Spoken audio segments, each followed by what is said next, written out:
Let's look at Anthony Ryder from South Lyon, Michigan, recently selected as the Lions 2020 Fan of the Year. He has a passion about sports broadcasting. With the 112th selection in the 2021 NFL Draft, the Detroit Lions select Amon-Ra St. Brown, wide receiver, USC. One pride, baby! Yeah!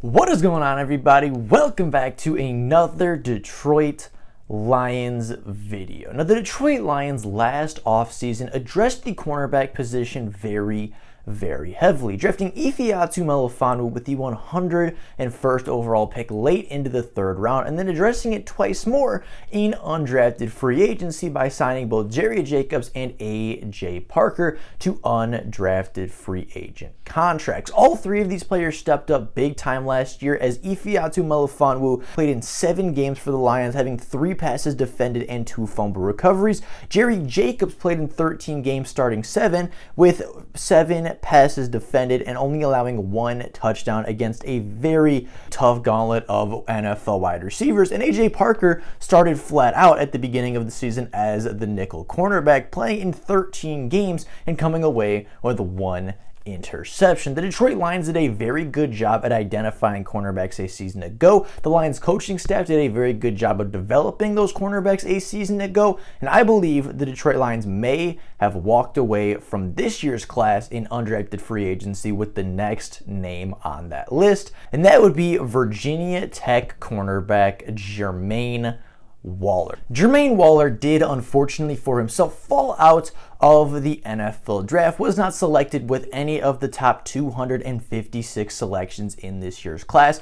However, he was a priority undrafted free agent with the production and the length of a future NFL cornerback, and the Lions were able to get the value pickup in undrafted free agency. This is a player that myself and many others had a draftable grade on, and he is somebody that is now the newest member of the Lions secondary. So today, we're going to take a look at the undrafted free agent product from Virginia Tech. So with all the intro stuff out of the way, let's get straight into taking a look at Jermaine Waller, the cornerback from VT. Now, Jermaine Waller is not the biggest cornerback, only standing at 6 foot even and standing at 180 pounds, but his reach and his length is very good for a cornerback, having 31.5-inch arms and running a 4.68 40-yard dash at the combine. He is maybe not an athletic specimen like Derek Stingley. He may not have the length of like an Amani Oruwariye or a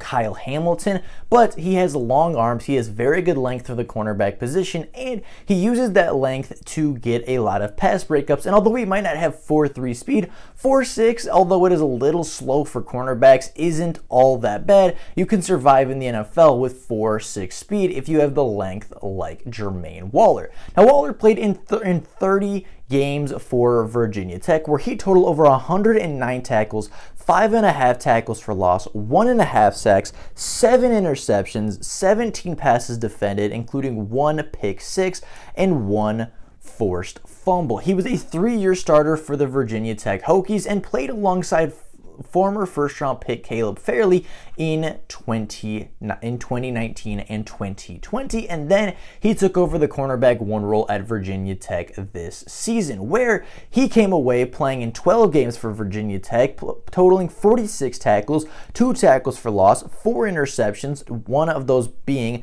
the pick 6 on his career, and 5 more passes defended on top of that. He was a number 1 cornerback in a conference with the Biletnikoff winner, in a conference with a lot of big-time wide receivers that got drafted last year. He faced all of them as the number 1 cornerback in the ACC, and he played very well. He had a few issues here and there, but overall stepping up into a number one cornerback role for the first time in a Power 5 conference versus the Biletnikoff winner from Pittsburgh versus the high-flying offense of Wake Forest, and of course, having the Clemson Tigers in your conference as well. You have a lot of challenges as a number one DB, but Jermaine Waller stepped up to that challenge and met it head on and played very well for the most part last season. Now, getting on to the strength of a Jermaine Waller, obviously, we've talked about this before, but he has very, very long arms, and he has quite a large wingspan for a cornerback that stands at just 6 foot. I don't know exactly how long his wingspan is, but I know it is above average for what his size parameters would indicate,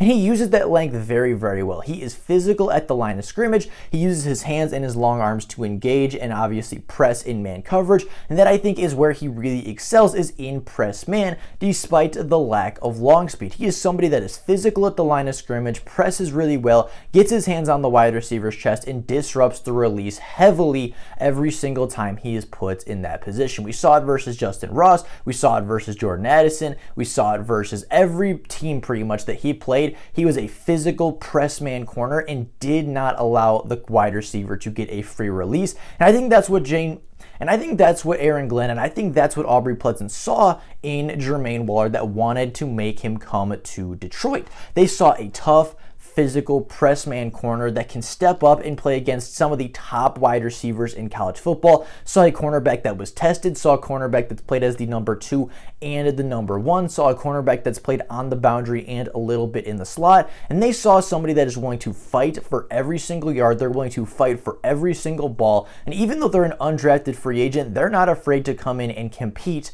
for not only a roster spot, but even a starting spot if injuries come to it. Now, on top of that, Jermaine Waller has very, very fluid hips and changes direction very well, which helps make up for the lack of that long speed, right? He's very quick, very twitchy, changes directions very well, drives on passes really, really well, and on top of him just being a sticky, hard to get away from cornerback who is very twitchy and very quick, that is what gave him his 4 interceptions. That is what gave him his 5 passes defended, and that's what allowed him to jump routes in order to get that pick 6 a season ago. Now, the long speed down the field is a problem, right? On some of the go routes versus some of the faster wide receivers in the ACC, you did see it become a little bit of a problem, and when he does fall behind, he does start to panic a little bit, and that's where you can see some of the problems occur. But when the wide receiver is in front of him, when he's able to use his hands and his technique, when he's able to rely on his quick twitch and his change of direction more so than his long speed, he turns into a very quality cornerback, and I think he can be something in the NFL.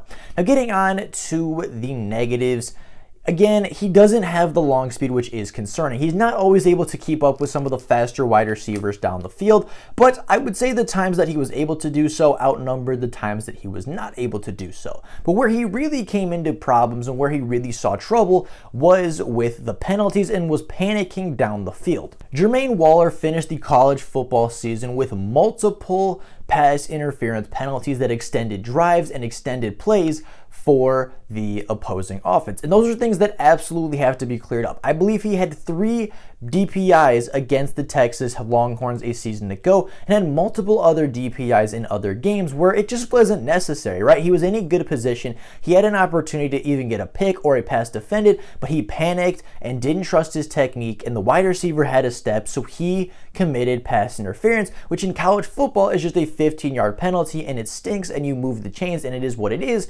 In the NFL, pass interference is a big deal because it's a spot foul. If he commits pass interference 60 yards down the field, that's a 60-yard play given up because a player panicked, and that is something that absolutely cannot happen in the NFL. And I would also say that he is not the best tackler, although he's a physical player and a willing tackler. He is a little bit small and he's not the biggest, most built player, so he does struggle to wrap up at times, and he does give up a little too much yard after the catch for my liking. However, the willingness is there and the physicality is there. Just the technique to wrap up and really hold that guy is something that he would need to work on, but I think that would come with coaching and putting on a few extra pounds in the NFL. But overall, I think Jermaine Waller is a very good player. I had a 7th round pick. I had a 7th round grade on the Virginia Tech product because I think the production and the length is too much to pass up on, and I think he will be a good addition to the secondary. I don't know if he'll make the roster because obviously the secondary is already pretty stacked at this point at corner with Amani Oruwariye,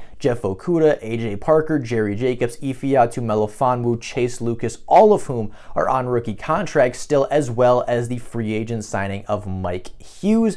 But I do think Jermaine Waller will stick on a practice squad. I do think Jermaine Waller will have a very good preseason. I think he will show off in the preseason and show what he is capable of, and I believe he will stick as a practice squad player and a weekly elevated player at that when secondary injuries eventually arise. But with all that being said, Jermaine Waller is a very good football player. Jermaine Waller has some problems down the field. He has some problems when he panics, and he has committed too many penalties at the college football level. But if you're giving Aaron Glenn and Aubrey Pleasant a long, lengthy cornerback with not great speed but not horrible speed, a cornerback with decent ball skills, and a cornerback that just fights for everything. He reminds me a lot of Jerry Jacobs from last year, where he may not pop off the stat sheet. He may not pop and be like, oh my God, this is a first-round cornerback. Oh my gosh, this is somebody that's going to be the best cornerback from the draft class, or this is somebody that's going to, get 6 to 7 interceptions a year. But he's just somebody that's really hard to get away from. He's just somebody that rises to every single occasion. May not be the number 1 cornerback on any single NFL team,